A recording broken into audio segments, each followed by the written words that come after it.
solo video last week, but some of you didn't have fun watching that video. So, but you know, if I was here, I'd be coughing and sneezing. Yep. Is the microphone working? Well, it's working now. I told people that I would show a picture before and after of the bedroom. I have a few so you can splice them in. Okay, I'll do that. I'm going to splice in pictures of the bedroom.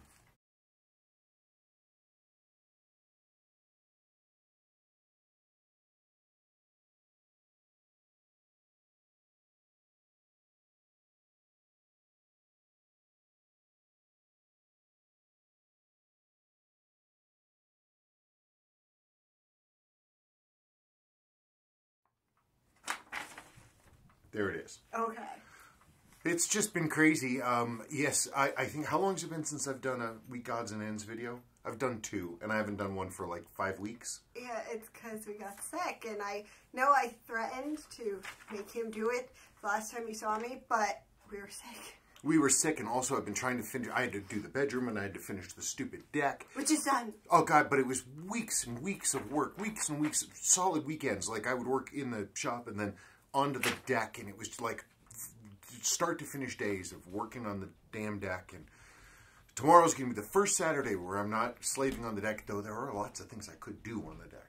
Yes, well, we have to do things because Sadie's birthday is on Sunday, so on Saturday we have to go get birthday things. Very exciting stuff. I printed. I'm old school, so I printed out questions. Yeah, because I was busy. I didn't get a chance to look, so here we go. I don't know what I'm reading. You were going from the top to the bottom. No, I'm saying I don't know the question. Oh, okay. Well, anyway, from Rustem Galyevin, Spencer, how often and how do you demagnetize your daily diver watches?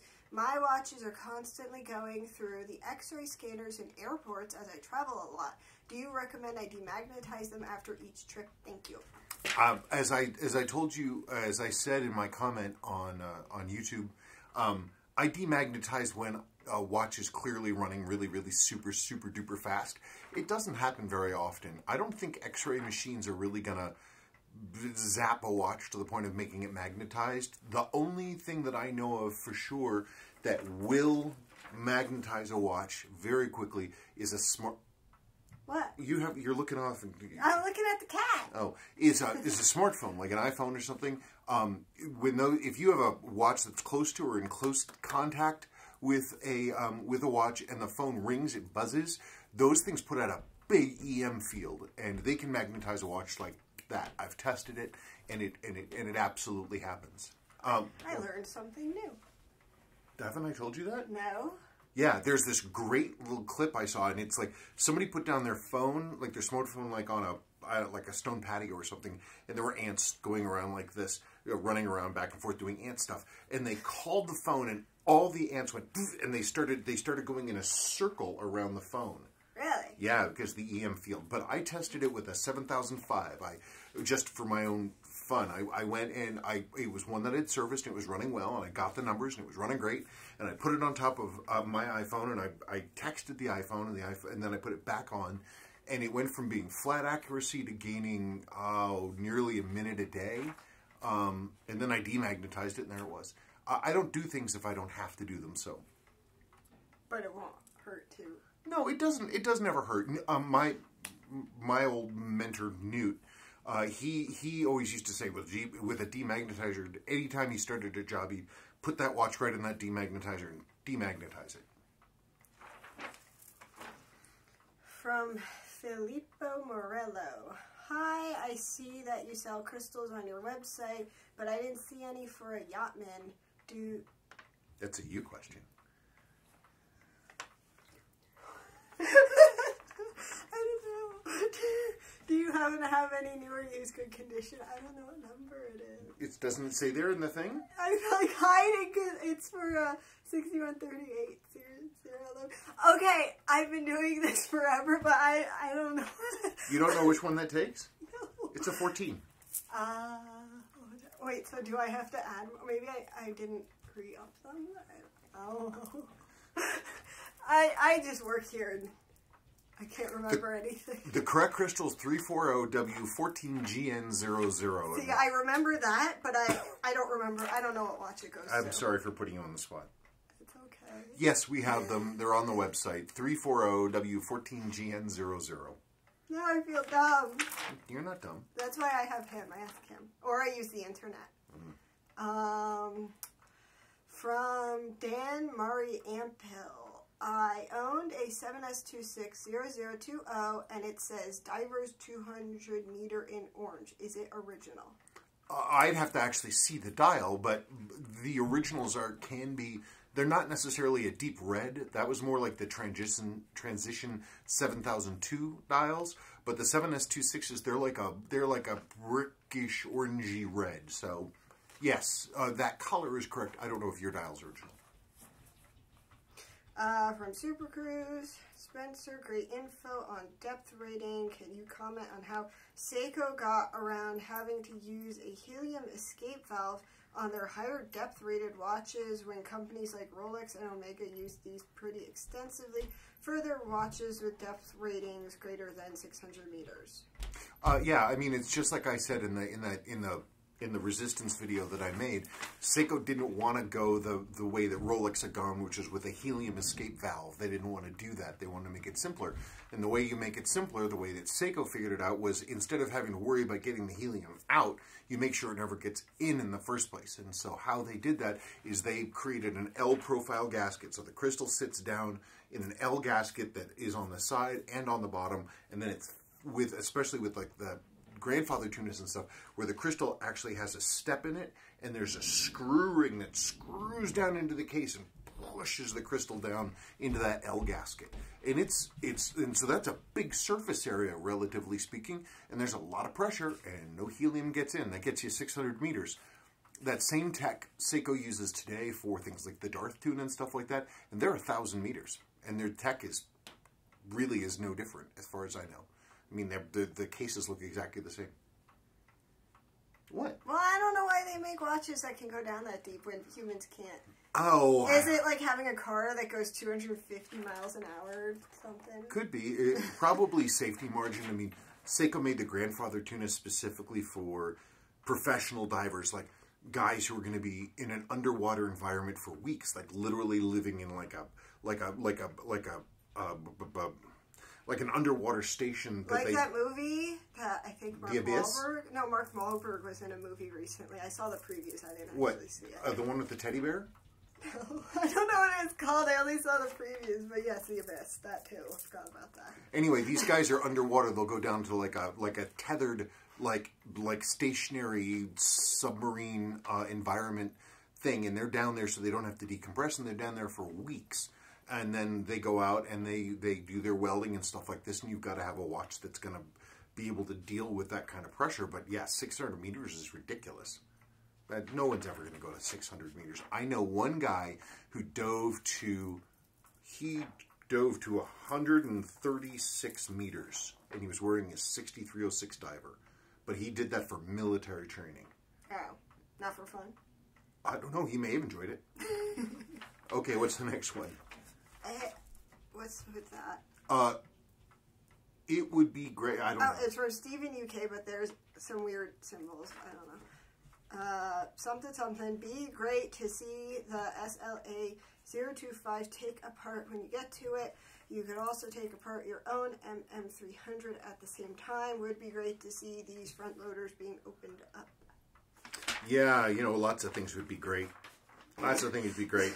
It'd be great if we could order pizza tonight. Well, we have to get sushi on Sunday for Sadie's birthday, and I don't want to spend that much money on takeout. I mean, there's just so much in the way of making pizza tonight. I don't care.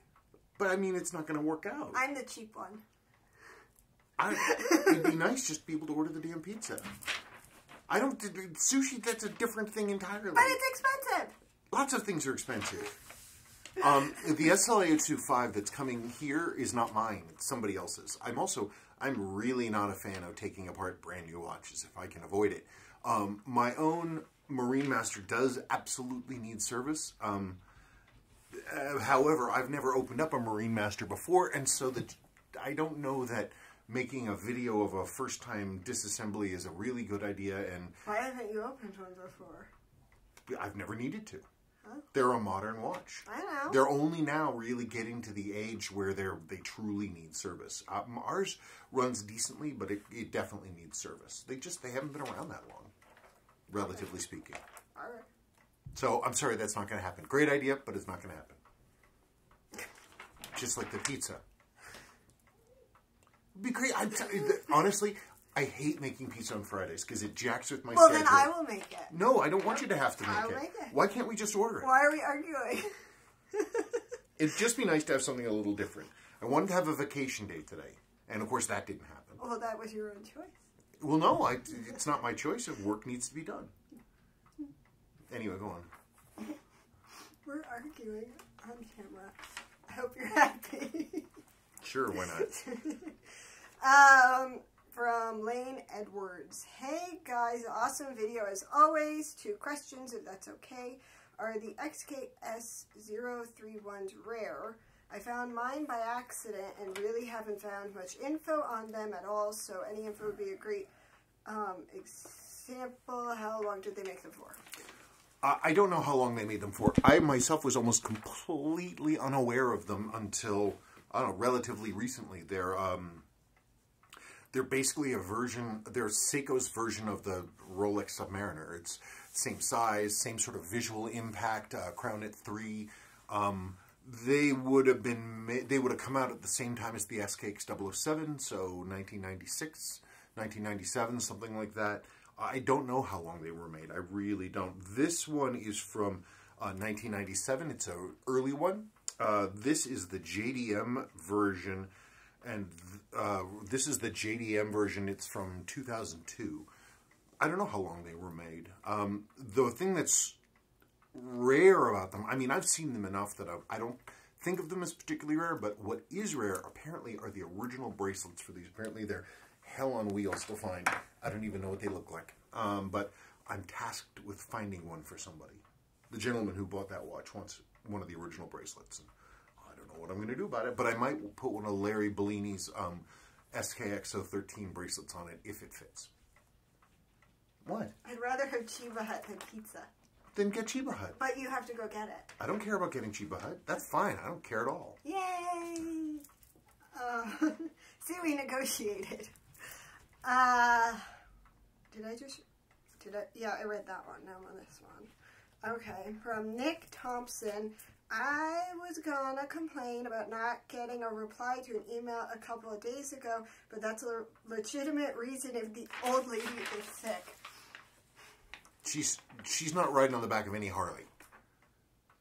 Nope. She ain't my old lady. I'm nobody's I've never lady. had an old lady. You're my old man.